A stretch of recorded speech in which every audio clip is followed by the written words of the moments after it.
السلام عليكم ورحمة الله وبركاته. إن الحمد لله نحمده ونستعينه ونستغفره ونصلي على رسولنا الكريم. أما بعد، رب اشرح لي صدري ويسر لي أمري واحلل عقدة من لساني يفقه قولي. اللهم إني أعوذ بك من علم لا ينفع ومن قلب لا يخشع ومن عين لا تدمع. اما بعد، پیارے بھائیوں، کیا آپ کو پتہ ہے آج رمضان کا کون سا دن ہے؟ کتنے دن گزر گئے ہیں؟ 4 دن، 5 دن؟ اس میں بھی اختلاف ہے. تو یہ یاد رکھیں کہ کل ہم ایک دوسرے کو مبارکباد پیش کر رہے تھے رمضان کی آمد پر، اور پلک جھپکنے میں 4 دن گزرنے والے ہیں. تو یہ ہمارے لیے ایک الارمنگ چیز ہے کہ ہمیں جاگ جانا چاہیے اگر ہم ابھی بھی نہیں جاگے ہیں. دیکھیں میرے پیارے بھائیوں، زندگی میں مشکلات آتی ہیں اور مشکل وقت آتا ہے، اور مصیبتیں ایسی آتی ہیں کہ انسان کو لگتا ہے کہ پہاڑ ٹوٹ پڑا ہے میرے اوپر، میں اس سے کیسے گزروں گا، کس سے مدد مانگوں. اور جیسے کہ بعض نوجوان پوچھتے ہیں وائی می، یس اور not. Some youngsters say why me? Why me in these difficulties and facing the struggles of life? تو آج ہم بات کریں گے کہ ان ٹرائلز اور مشکلات کی کیا حقیقت ہے اور یہ کیوں ہوتی ہے. کیا یہ سزا ہے یا امتحان ہے یا ہمیں تیار کیا جاتا ہے، یا یہ ہمیں اللہ کے قریب کرنے کے لیے بنایا جاتا ہے. دیکھیں ہمارے لیے لَقَدْ كَانَ لَكُمْ فِي رَسُولِ اللَّهِ أُسْوَةٌ حَسَنَةٌ، ہمارے لیے اسوہ حسنہ، رول ماڈل کون ہے؟ رسول اللہ صلی اللہ علیہ وسلم. اور حدیث میں ہے کہ رسول اللہ صلی اللہ علیہ وسلم فرماتے ہیں اشد الناس بلاء الانبیاء ثم الامثل فالامثل، سب سے زیادہ شدید ابتلاءات سے انبیاء گزرتے ہیں، اللہ کے سب سے مقرب بندے. پھر اس کے بعد جتنا بندہ اللہ کے قریب ہوتا ہے اتنا وہ آزمائشوں سے گزرتا ہے. سو ڈیفیکلٹیز ڈزنٹ مین پنشمنٹ. مشکلات کا یہ مطلب نہیں ہے کہ آپ کو سزا دی جا رہی ہے. جیسے کہ ہمارے معاشرے میں اکثر اگر کوئی مشکلات سے گزر رہا ہو اس کو تانے دیے جاتے کہ یہ اللہ کی طرف سے تیرے اوپر عذاب ہے. ہمیں کیا پتا عذاب ہے یا اللہ تعالیٰ مزید ہیرے کو نکھار رہا ہے.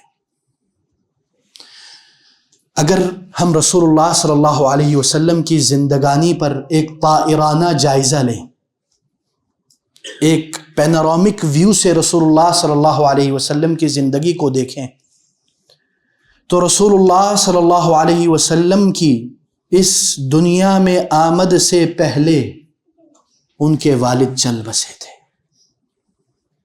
وہ یتیم ہو چکے تھے، اور پیدائش کے کچھ عرصے بعد 7-8 سال میں ان کے والدہ ماجدہ بھی چلی گئی. اور وہ اپنے جد امجد عبد المطلب کے کفالت میں چلے گئے. یہ آسان ہے؟ یہ میں اور آپ واللہ تصور نہیں کر سکتے. جسٹ امیجن کہ آپ کے پیدائش سے پہلے آپ کے والد نہیں ہیں، پیدائش کے 8-9 سال بعد والدہ چلی گئی. واللہ وی کین ناٹ امیجن. کتنا کٹھن مرحلہ تھا. لیکن کیا رسول اللہ صلی اللہ علیہ وسلم رکے؟ کیا انہوں نے ان ڈیفیکلٹیز سے ہار مانا یا اس کو فیس کیا؟ اور اسی طرح جب رسول اللہ صلی اللہ علیہ وسلم کے اوپر پہلی وحی نازل ہوئی، اقرأ بسم ربک الذی خلق، تو رسول اللہ صلی اللہ علیہ وسلم اس وحی کے بوجھ سے لرز اٹھے اور کہنے لگے یا ایھا المزمل زملونی زملونی، مجھے اوڑھنے دو، مجھے کوئی۔ اور حضرت خدیجہ رضی اللہ عنہا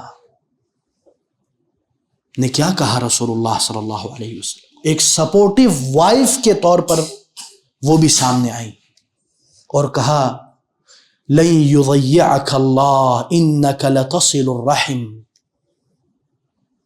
وتعین علی نوائب الدہر، اے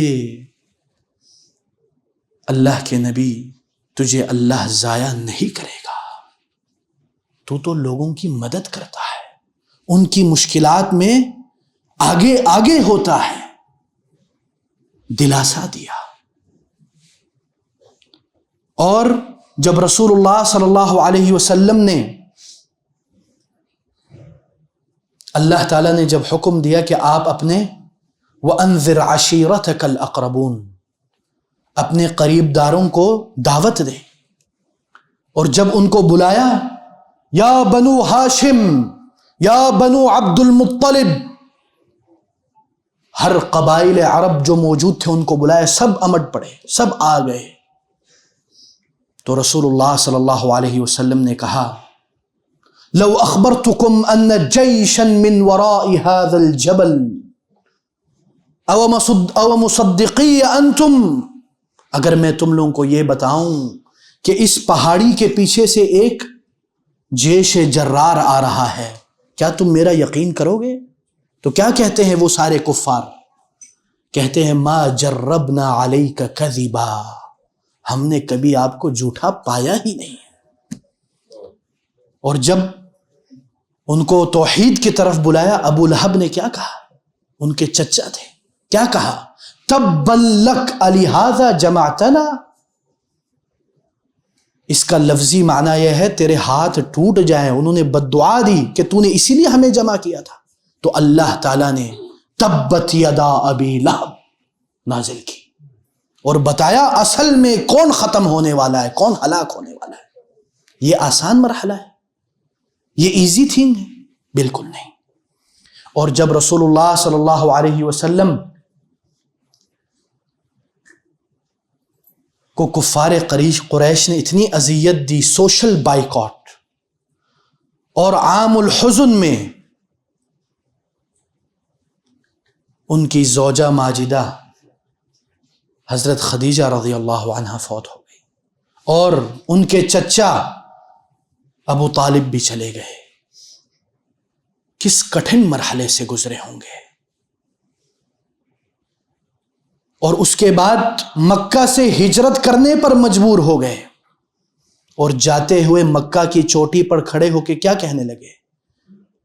یا مکہ انک لاحب البقاع الی قلبی لولا ان قومک اخرجونی ما خرجت، اے مکہ تو میرے دل کے بہت قریب ہے، اگر تیری قوم نہ نکالتی تو میں نہ نکلتا۔ اس کے باوجود وہ گئے۔ کیا انہوں نے کمپرمائزیشن کی؟ کیا انہوں نے تنازلات کیا؟ نہیں، بالکل نہیں۔ Because he has a long term vision, he has a message to deliver. وہ مدینہ گئے اور سب سے پہلی چیز کس چیز کی بنیاد رکھی؟ مسجد کی بنیاد رکھی۔ یہ مسجد centre of Islamic civilisation, the source of Islamic revival, the real revolution is from the masjid۔ ایک پوری کمیونٹی بلڈ کی اور اس میں خود بھی شریک ہوئے، اور اس میں بردرہڈ کا مظاہرہ کیا۔ اور ان باتوں سے ہمیں کیا سبق حاصل ہوتا ہے؟ سب سے پہلی چیز صبر، resilience, patience, facing the difficulties. یہ نہیں کہ بندہ ہار جائے، آج کل ہم لوگ سائیکولوجیکل ویکنس کے شکار ہیں، نفسیاتی کمزوری کے شکار ہیں۔ ہم جسمانی طور پر بائیولوجیکل باڈی بلڈنگ تو کرتے ہیں، جم جاتے ہیں، شیپس جاتے ہیں یا ادھر ادھر جاتے ہیں، شوخیاں مارتے ہیں، لیکن نماز کے وقت ہم بولتے ہیں وہ مولوی نے لمبی کر دی نماز، ہے نہیں ہے۔ تو یہ ہماری ذہنی کمزوری کی وجہ سے ہے، حقیقت میں ہم کمزور نہیں ہیں، ہم سوئے ہوئے ہیں، جاگنے کی دیر ہے بس۔ اور اسی طرح دوسری چیز جو ہمیں سبق ملتا ہے رسول اللہ صلی اللہ علیہ وسلم کی زندگی سے، اللہ پر بھروسہ، اللہ پر بھروسہ، اللہ پر توکل۔ جیسے کہ اللہ تعالیٰ فرماتے ہیں وَمَن يَتَّقِ اللَّهَ يَجْعَلْ لَهُ مَخْرَجًا، جو اللہ کے تقوی پرہیزگاری اختیار کرتا ہے اللہ تعالیٰ اس کے لیے دروازے کھول دیتا ہے، اور خدا کی قسم دروازے کھولتا ہے۔ شاعر کہتا ہے سَيَفْتَحِ اللَّهُ بَابًا كُنْتَ تَحْسَبُهُ مِنْ شِدَّةِ الْيَأْسِ لَمْ يُخْلَقْ بِمِفْتَاحٍ، اللہ تعالیٰ تمہارے لیے وہ دروازے کھولے گا جو تم سوچتے ہو اس کی چابی بھی تخلیق نہیں کی گئی۔ اور یہ یاد رکھیں، جو اس دنیا میں جنت کو ڈھونڈ رہا ہے وہ اپنے آپ کو دھوکہ دے رہا ہے، کیونکہ دنیا کیا ہے؟ وَمَا هَذِهِ الْحَيَاةُ الدُّنْيَا إِلَّا لَهْوٌ وَلَعِبٌ وَزِينَةٌ وَتَفَاخُرٌ بَيْنَكُمْ وَتَكَاثُرٌ، یہ دنیا ایک کھیل کا سامان ہے، ایک لہو لعب کا سامان ہے۔ وَمَا الْحَيَاةُ الدُّنْيَا إِلَّا مَتَاعُ الْغُرُورِ، یہ دنیا ایک دھوکے کا سامان ہے۔ انسان دنیا میں مگن رہتا ہے، اچانک موت آتی ہے اور پتہ بھی نہیں چلتا۔ اور یہ یاد رکھیں، میں چیلنج کرتا ہوں، کوئی اگر ایسا بندہ ہو جس کی زندگی میں ڈیفیکلٹیز نہ ہو، حتیٰ کہ جس کو ہم سمجھتے ہیں the richest person in this world, Elon Musk, اس کے ایک انٹرویو میں وہ کیا کہتا ہے؟ وہ کہتا ہے some time I feel alone, some time I feel depression, anxiety. ہمیں لگتا ہے کہ اگر پیسہ آ جائے تو سارے مسئلے حل ہو جائیں گے۔ ہر کسی کے مسئلے ہیں، اپنے اپنے لیول کے مسئلے ہیں۔ اللہ کسی کو دے کے آزماتا ہے اور اللہ کبھی کسی کو نہیں دے کے آزماتا ہے۔ آزمائش موجود ہے، اور آزمائش ہمیشہ عذاب کے لیے نہیں ہوتی۔ کیا رسول اللہ صلی اللہ علیہ وسلم پر آزمائشیں نہیں ہیں؟ کس لیے تھا؟ تیار کرنے کے لیے۔ بجائے کہ یہ کہنے کہ وائی می، سے وائی ناٹ می، سچ میں۔ اور اسی طرح ایک اور حدیث میں ہے کہ رسول اللہ صلی اللہ علیہ وسلم فرماتے ہیں کہ دنیاوی نعمتوں میں اپنے سے کم والے لوگوں کو دیکھو، اور عبادات میں اپنے سے اوپر والے کو دیکھو۔ جب بھی آپ کو مسئلہ کیا ہوتا ہے، ہمیں دوسروں کے پاس کیا ہے یہ نظر آ رہا ہوتا ہے، یہ نہیں دیکھتے ہمارے پاس کیا ہے۔ کیا آپ کو پتا ہے، ابھی آپ سب جو ادھر بیٹھے ہوئے ہیں، آپ اس دنیا کے ان 5% خوش نصیبوں میں سے ہیں جن کو 3 ٹائم کا کھانا پینا مل جاتا ہے۔ کیا آپ کو پتا ہے آدھی سے زیادہ دنیا جو ہے وہ بلو دی پاورٹی چل رہی ہے، 2 ٹائم کی روٹی بڑی مشکل سے ملتی ہے، اور ہم لوگ بڑے ناشکرے ہیں، واللہ العظیم بڑے ناشکرے ہیں، شکوہ کرتے ہیں۔ کس منہ سے شکوہ کرتے ہیں؟ یہ تو اللہ کی کرم نوازی ہے کہ اس نے ہم فقیروں کو کچھ دے دیا، اس میں سے اگر وہ کچھ لے لے ہم شکوہ کرتے ہیں۔ ہماری تو اوقات ہی نہیں ہے شکوہ کرنے کی، یہ یاد رکھیں۔ اور اسی طرح رسول اللہ صلی اللہ علیہ وسلم کی زندگانی سے ہمیں پتہ چلتا ہے، رسول اللہ صلی اللہ علیہ وسلم نے کبھی بھی ہمت نہیں ہاری۔ آپ ایک لمحہ بتا دے جس میں رسول اللہ صلی اللہ علیہ وسلم نے ہمت ہاری ہو، کبھی بھی ایسا نہیں ہوا. اور اسی طرح رسول اللہ صلی اللہ علیہ وسلم کثرت سے دعا کیا کرتے تھے. اور جیسے کہ ایک اور حدیث میں اذا حزبه امر التجا الى اللہ بالصلاة او کما قال، جب کوئی مصیبت کوئی ہم ہوتا تو رسول صلی اللہ علیہ وسلم نماز کی طرف جاتے، دعا کی طرف جاتے. اور یہ یاد رکھیں، یہ جو دنیا کی آسائش آرام ہے نا، اس سے آپ زیادہ انفیریٹی کمپلیکس کا شکار نہ ہوئیں.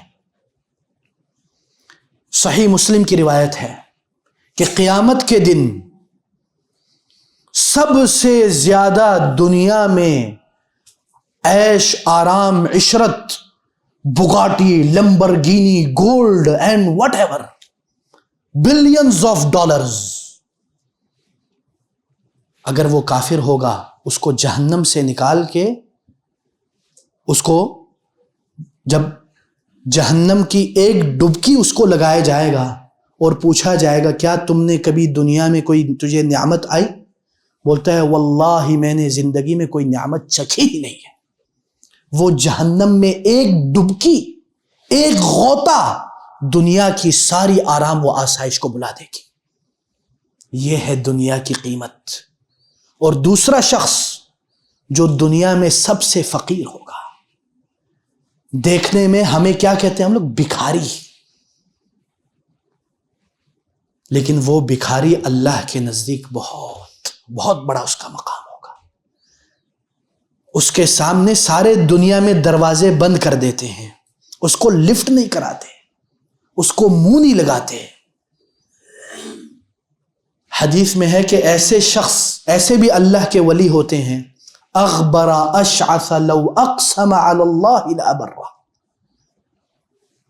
بکھرے ہوئے بال اور غبار سے بھرے ہوئے لباس، اگر وہ اللہ پر قسم کھائے تو اللہ اس کی لاج رکھتا ہے. کیوں؟ وہ اللہ کا ولی ہے، چاہے دنیا داروں کے نظر میں وہ بھکاری ہی کیوں نہ ہو. اس کو جنت کی ایک غوطہ ایک ڈبکی لگائی جائے گی اور پوچھا جائے گا کیا تم نے دنیا میں تکلیفیں شقاوتیں گزاری؟ وہ کہے گا یا اللہ میں نے دنیا میں کوئی تکلیف دیکھی ہی نہیں. تو ایسی ہے جہنم اور ایسی ہے جنت. اور اگر دنیا کی قیمت کیا ہے اللہ کے نزدیک؟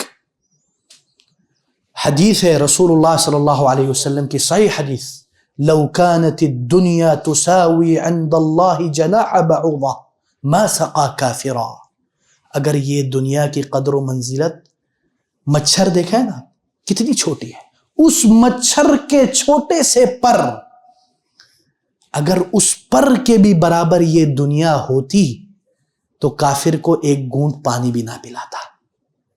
This is how cheap this دنیا. لیکن ہم نے اس دنیا کو کیا بنانا ہے؟ مزرعۃ الآخرہ، آخرت کی کھیتی. تو اللہ تعالی ہمیں ان باتوں پر غور و فکر کرنے کی توفیق دے، اور مشکلات اور ڈیفیکلٹیز کو دیکھ کے گھبرانے کے بجائے، وائی می کہنے کے بجائے اللہ کا شکر ادا کریں، تقوی پرہیزگاری اختیار کریں. اللہ کی قسم، میں یہ نہیں کہتا مشکلات ختم ہو جائیں گی، لیکن اللہ آپ کو ان مشکلات کو فیس کرنے کی طاقت دے گا. اللہ آپ کا ہمت حوصلہ بلند رکھے گا، اور اللہ تعالیٰ آپ کو صحبتوں سے نوازے گا جو آپ کے حوصلے بلند رکھے گا. اللہ تعالیٰ ہمیں ان باتوں پر غور و فکر کرنے کی توفیق دے. وآخر دعوانا ان الحمد للہ رب العالمین. Donate us to bring change in society and make a meaningful impact. Account number 025-101-049-55861. Mizan Bank for international donation. Patreon.com/YouthMattersPK. Follow us to stay connected and see the difference you're making.